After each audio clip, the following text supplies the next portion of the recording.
Hi, good evening. Welcome to this webinar. My name is Tanvi. Today's topic is climate change and human settlements, and we have Prathigna with us, who is IHS faculty, to host this webinar. Before we start the webinar, I would like to make an announcement that we have extended the deadline to 23rd April, 6 p.m. So please submit before 23rd. So I'll hand it over to you. Okay. Thanks, Tanvi, and thank you to those who've signed up to this webinar. My name is Prathigna, and I'm part of the climate change team here at IHS. I was also faculty last year for the climate change elective that we ran as part of the fellowship. So just to give you a little introduction about what we do at IHS, we have a considerably large climate change team that works on different aspects of climate change, and the biggest one being a project called CARIA. It stands for Collaborative Adaptation Research in Africa and Asia. And we are part of a consortium called the Adaptation at Scale in Semi-Arid Regions and we lead this project here in India along with a couple of other partners in different parts of the country. What we essentially do as part of this project is we look at climate change adaptation and how people are differentially vulnerable across rural and urban areas in mostly Karnataka, Tamil Nadu and Maharashtra. So this has been a long project at IHS and one of the largest and the first climate change projects. But as we're going forward, we're diversifying into a lot more other projects that involve energy and mitigation of climate change and adaptation and those kinds of things. So generally, to touch a little bit upon the topic of climate change and human settlements. Climate change is not such a straightforward thing when you think about it in terms of human settlements. It plays out very differently in rural contexts, it plays out very differently in urban contexts. And since this is an urban fellowship program, let me touch upon a little more about the urban context. Especially in urban areas, climate change is really not the first order impact that people feel in most immediacy in most places, unless it's places like coastal areas or areas which are prone to sea level rise and things like that. In a context like Bangalore, climate change plays out in very indirect ways to affect the vulnerability of people who live here. For instance, we know that people who are living in low-lying areas are usually impacted by sudden rain events which flood their settlements and which gives rise to outbreak in disease, which gives rise to loss of paydays for people living in those areas, or loss of infrastructure, damage to their homes, damage to their livelihoods, and those kinds of things. But also the thing to think about really is, who are these people who are living in such low-lying areas in the city? So most often than not, slum settlements or informal settlements are usually located in such vulnerable areas that are easily affected by climate change impacts. Also, things like urban heat island effect with urbanization and concretization and a lot of built-up area within the cities. We've seen that there's hardly any space for water to drain out when it rains very heavily. And this has been pretty much the case in Bangalore over the past couple of years, that every little rainfall event has ended up in flooding the city and causing a lot of damage. So the urban heat island effect really refers to an increase in temperature in areas where there's a high density of built up spaces, basically referring to the fact that heat is generated by a lot of built up area and cannot escape into the atmosphere, and therefore the temperature in those areas are higher as compared to areas which are not so densely built up. Other impacts, for example, for coastal areas, maybe sea level rise, which of course is a very gradual change over long periods of time, but many cities in India and around the world face an imminent threat of sea level rise in the next couple of years. So moving quickly to what we really did in our elective last year. Our elective was also called Climate Change and Human Settlements, and it focused mostly on our experiences and our findings from our research from the project that we ran and the project that I just mentioned before. But we also touched upon key concepts of climate change, such as vulnerability, including differential vulnerability, impacts, stressors, shocks, adaptive capacity, exposure, sensitivity, and those kinds of concepts. Then we did touch upon a couple of aspects of climate policy, both at international and national level.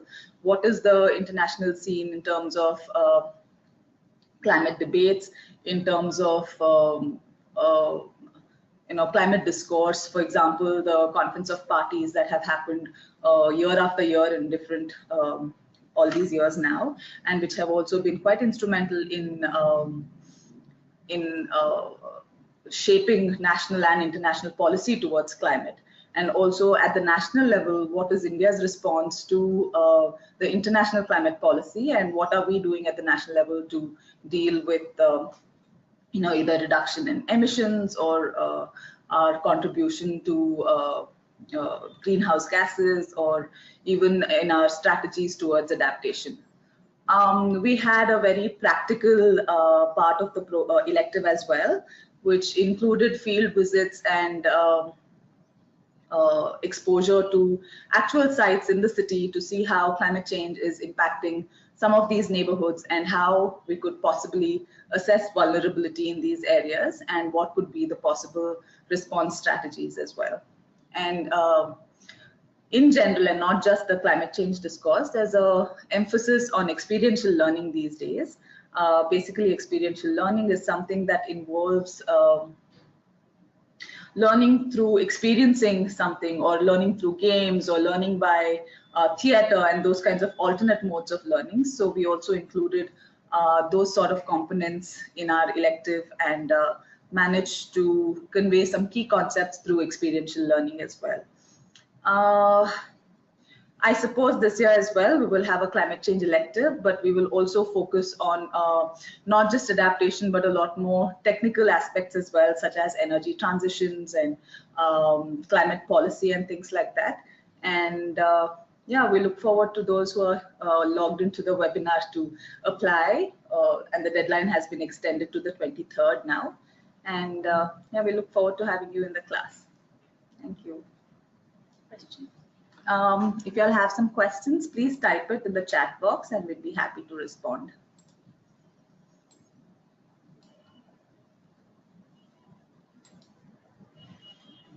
I will let Tanvi answer that question. No, the results won't be delayed. If you're selected for the interview, you'll get to know at the end of May itself. Was there any active projects undertaken? Thanks for the question, Lokesh. Was there any active projects undertaken as part of the fellowship? The answer is yes, because as part of the fellowship, we have a component called projects, where we place our fellows in live projects that are happening at IHS. So as part of that component, we did have one fellow last year to intern with the climate change adaptation project that I just mentioned about for about 2 months. During their fellowship itself. And I'd like to speak a little more about what we did through that engagement. So as one of the things that we did in our project was to engage with water stakeholders in Bangalore through a method called transformative scenario planning. It's a participatory scenario planning methodology that involves bringing together multiple stakeholders around a stuck issue. And because climate has a very key and critical impact on water resources of any place, and especially the water resources in Bangalore, is at quite a tricky place, I should say. So we convened this stakeholder engagement over 18 months to really bring together different stakeholders to identify what are the what are the stuck points, and how we can move forward in thinking of a sustainable and a useful urban water management strategy for the city. So the internship that we offer, not the internship, but the project that we offered within this component was for the fellow to really map out the different stakeholders within the system and speak with them about how they collaborate with each other.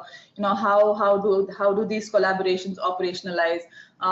What are the mechanisms of such collaborations? Who wins? Who loses? So bringing in both the technical but also the soft social aspects of such partnerships in the city, especially in the water sector, and the experience of being in a project does not only expose you to the actual work that you do, but it also exposes you to the kind of office dynamics you could have in an actual real world setting, the kind of deadlines that you have to deal with, the kind of conceptualization of a project and then taking it to the end and dealing with deliverables and outputs. So I think that is the sort of objective of having projects within the fellowship as well, so that we can give the fellows an experience of experience of being in live projects.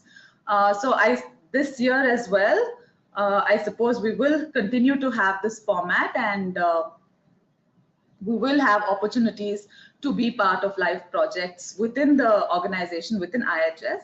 But also, if you know that the fellowship itself has a 2-month internship component as well, where you really sort of are placed with different organizations to work on their projects for a period of 2 months.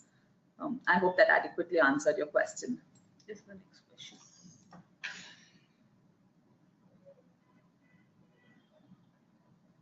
This one. Yeah. So the question is, how are transport choices impacting, contributing to urban heat island? Thank you for the question. I think there's a big debate on how transport itself, the transport sector itself, contributes to climate change at large, to greenhouse gas emissions, and in general to, you know, the microclimate of the city. So I'd say that definitely there is an impact of transport choices on urban heat island, although urban heat island itself is not necessarily a primary factor of transport choices. But if there are mass transit options, if there are things like metro or BRTS and public and mass transport options, obviously they will contribute much lesser to emission, but also to local heat island effect. But the other thing to remember is that these are infrastructure heavy. For instance, you would know that constructing a metro is a very infrastructure heavy exercise, and that locks planners or locks the city into a certain pathway of change and development. And that is something that one has to be conscious and critical about, making the choice between a mass transport system and the cost it has in terms of infrastructure, as against how much emissions can be cut down through such a system. I'm not sure I can answer this question very well. Let me read out the question. I am first bicycle mayor of Baroda, first from India, working on printing use of cycle through cycling cities movement, and we are working on rewarding cyclists mechanism and synchronizing with carbon offsets available in market by organizations. Are there any right set of people in India who can throw light on how carbon trading can be done with the organizations which have more carbon footprint and leads to climate change? I'm sorry, I actually have limited knowledge about carbon trading, but if you are interested, we can get back to you with more information about it. So I'm sorry, I can't answer this question.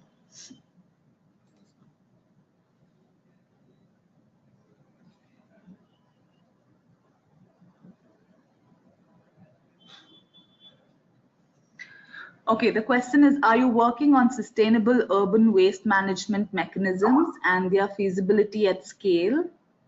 Also, the effect on effect on current waste management on the city's health. In terms of projects at IHS, we're not, at the moment, we're not tackling anything on urban waste management. Although among our bigger projects, a sanitation project in Tamil Nadu is quite notable. But urban waste management is not something that we have been working on at scale. But I must tell you that at IHS, we have a team of people who are very seriously undertaking urban waste management, and also work with organizations outside of IHS who are dealing with urban waste management. So, so we do have connections, although we do not have projects in-house that we're doing for external clients at IHS. So I could speak a little bit more about what we did through our project, through the Karya project at IHS. So it was an adaptation project, meaning that what we were really trying to find out or investigate through this long-term research project was to understand what really are the barriers and enablers to effective adaptation to climate change in India. And basically this project was spread across India and Africa, so we focused on India. So our project sites were both rural and urban, and in our rural sites in Karnataka, what we did sort of study about was changing livelihoods because of climate change impacts. So especially in rural areas in Karnataka or in most other parts of the country, climate change is impacting livelihoods, and especially agricultural livelihoods, with the occurrence of droughts more frequently.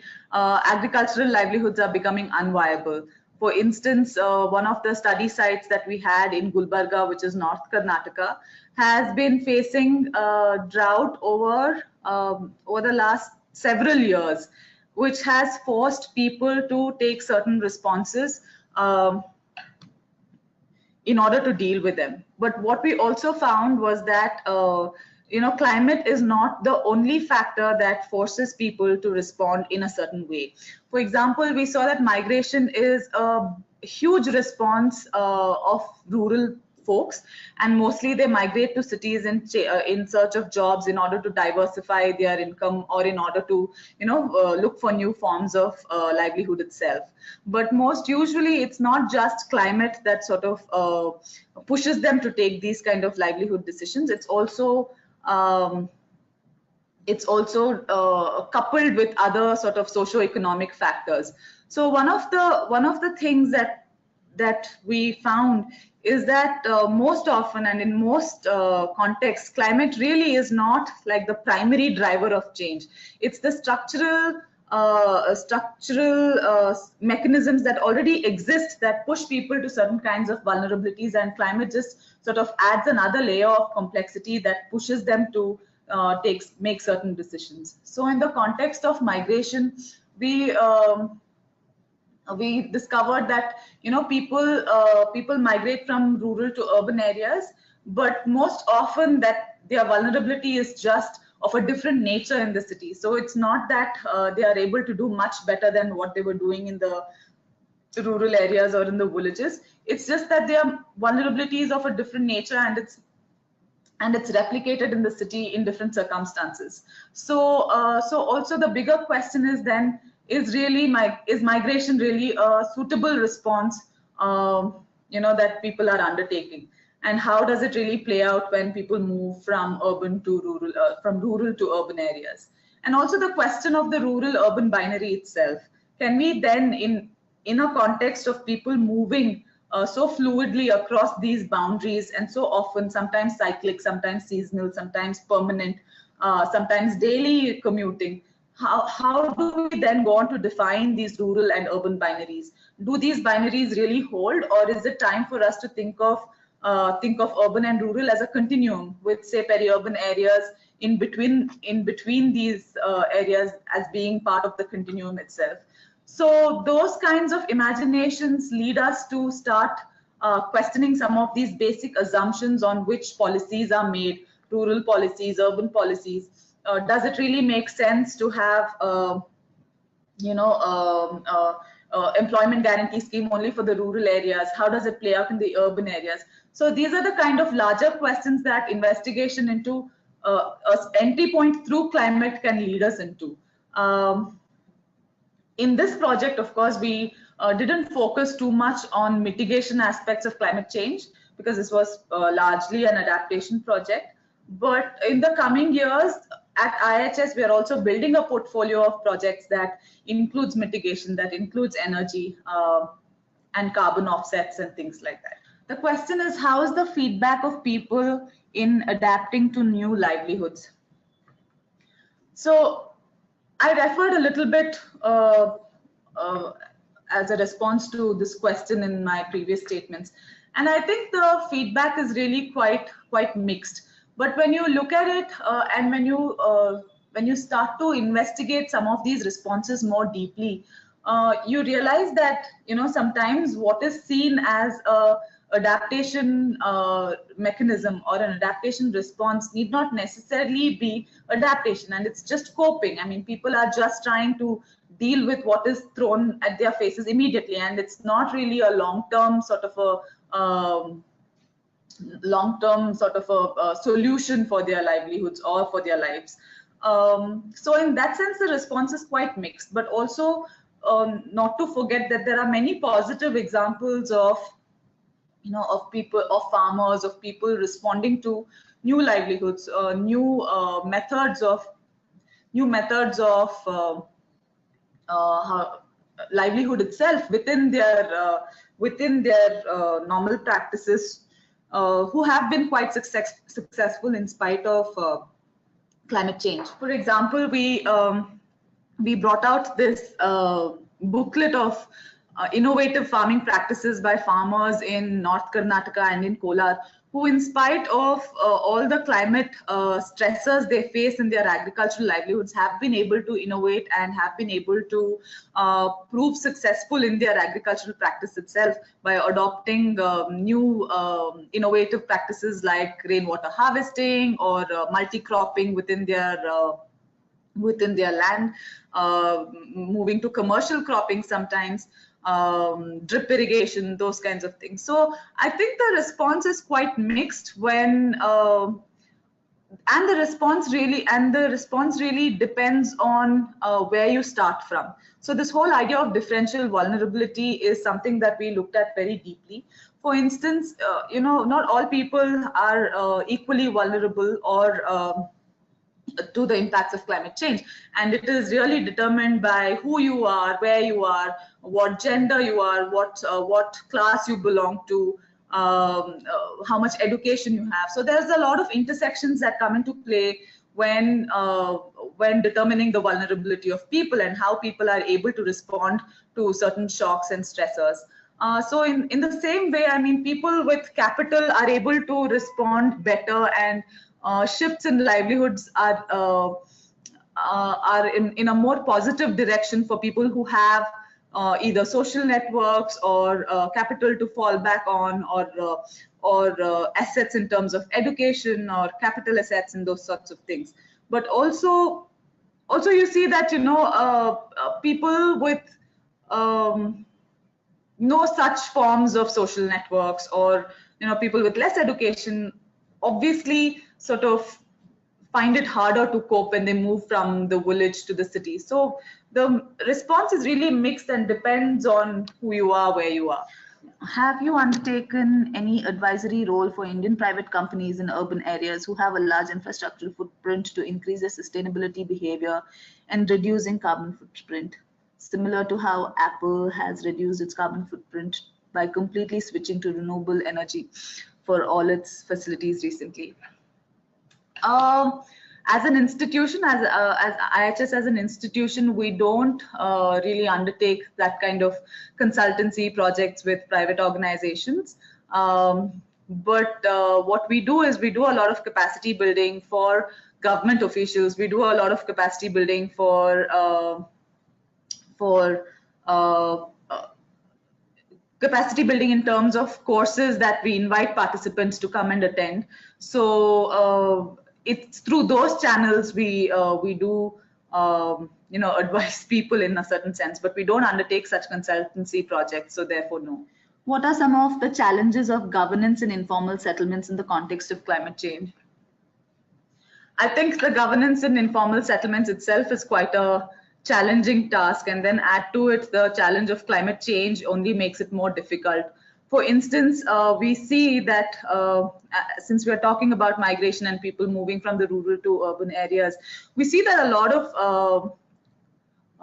lot of people move due to climate distress from rural areas to urban areas, and also they settle down in vulnerable areas and form informal settlements. In such cases, and in Bangalore, we see a lot of that. People from North Karnataka, but not only from Karnataka, but from people from as far as West Bengal, Orissa, who are basically climate migrants in a way, who come and settle down in precarious areas in the city. And they face several challenges. They themselves face several challenges in terms of identity, in terms of getting public services, but also governance is a big issue in these areas because first of all, these areas are not recognized, and therefore without being listed as an informal settlement, they are absolutely not entitled to any of the services, any of public services, and the government and even governance really doesn't hold any sort of strength in these areas. So it's a challenge not only for the people, but it's also a challenge to govern these areas without adequate mechanism of understanding where they're coming from, why they're coming here, how long they will stay. Are they going to be here for long? Will the government invest in infrastructure for them, in at least basic infrastructure for them, or is it something temporary, or are they squatting? So there are several issues, not just around governance, but also social issues that migrants face when they come into the city. But also informal settlements are sometimes settlements who have been listed down by the government. So there are notified settlements, there are not unnotified settlements. With the notified settlements, things are a little bit easier because there are certain rules and regulations in place, and over time they get better in terms of getting access to public services, but also in terms of drainage and those kinds of things which are critical to climate change impacts. For example, in the event of an extreme rainfall event, areas, of course, low-lying areas, but also areas without drainage are quite strikingly impacted. And that is something that we have seen from many settlements in Bangalore. But it is a bit easier for settlements that have been notified and recognized by the government to be able to provide these services to them, and even for the people themselves to reach out to governance structures to ask for some of these services. Does IHS have a role? To what extent are private sectors engaged to increase the resilience of informal settlements? I think there's definitely a role that the private sector is playing in basically helping the development sector, in not just in informal settlements, but also in many of the other things. Private sector, especially now through their CSR, are sort of moving towards picking up social causes and working towards them. In some of the informal settlements in Bangalore, there are examples of private sector organizations coming in to provide, say, solar electrical appliances or solar electrical lights, for informal settlements themselves.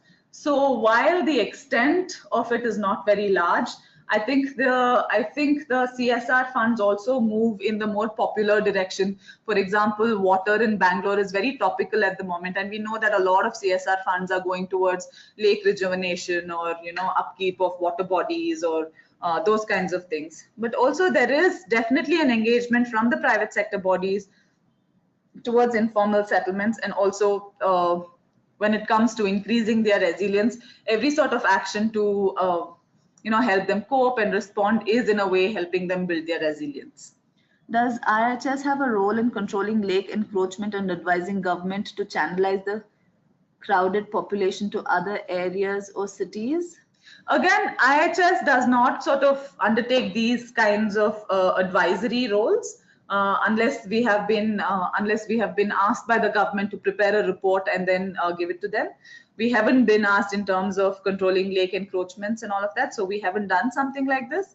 But many of our research projects do sort of think about these contexts when we work, and we are cognizant about these contexts, and we do include them in our research agendas. But as such, we have not advised any government bodies so far about encroachments. Can we have a solution by developing smart cities and smart villages? Well, I don't know if we can have a solution by developing smart cities and smart villages. I think the question of smart cities itself is quite debated. There are many pros and cons around smart cities, and channelization of funding towards development work, which is equitable and beneficial to its citizens, I think is a good move. And so whether you call it a smart city or you call it a you call it under an Amrut mission or whatever it is, I think channelizing your money towards developmental work from the government for the development of cities and villages is a good thing to do. Okay. Do you think viewing urban rural as a continuum instead of a binary at the policy planning level would also help improve multidimensional vulnerability? I'm assuming that most movement is currently unidirectional, that is rural to urban migration. I think that's a very interesting question, and very simply, I think the answer is yes. But of course, the solution really is more complicated than a simple yes.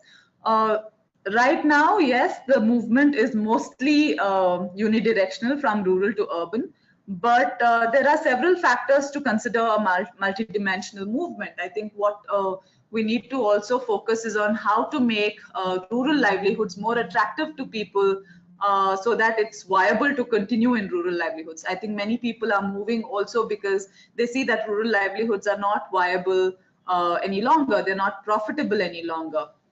But having said that, there is also a huge role of aspirations that come into the picture when we think about young people, especially continuing in rural agricultural livelihoods. Especially from the research that we have done, most respondents that we spoke to in rural areas don't prefer to have their children continue in agricultural livelihoods, and most youth in these places do not wish to engage in agricultural livelihoods. So therefore, there is a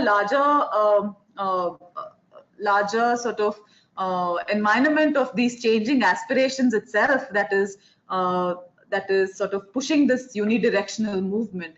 So I think when thinking about policies at a much larger scale, at a regional scale, I think it is important to start thinking about how rural areas, rural livelihoods, and rural engagement itself can be made more meaningful, made more viable and profitable, so that there is at least, if not a multi-directional movement, there's at least not just this forced one-way movement from rural to urban areas. So the scope of work in solid waste management as an IHS fellow, I think as an IHS fellow, the scope of work in whatever field you want to do is not limited.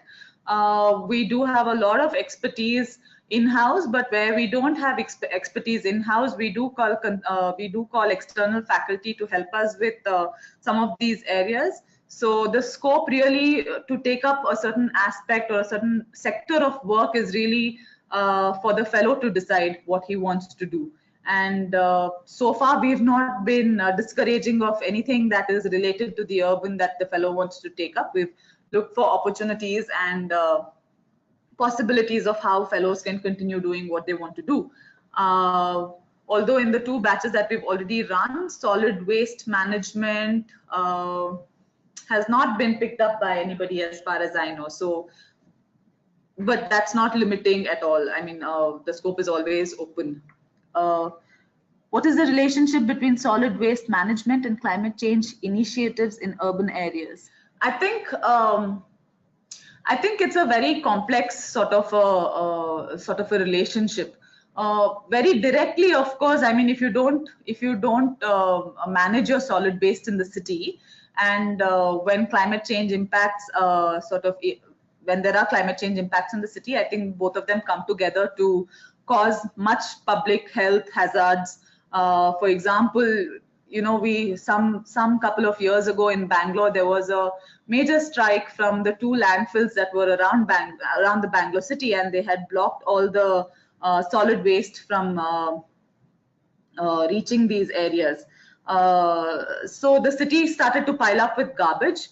And in case of sudden rain events or during rainy seasons, we all know what that results in. We know that it results in clogged drains. We know that it results in increased occurrence of diseases and those sorts of things. So that is the more sort of direct linkage.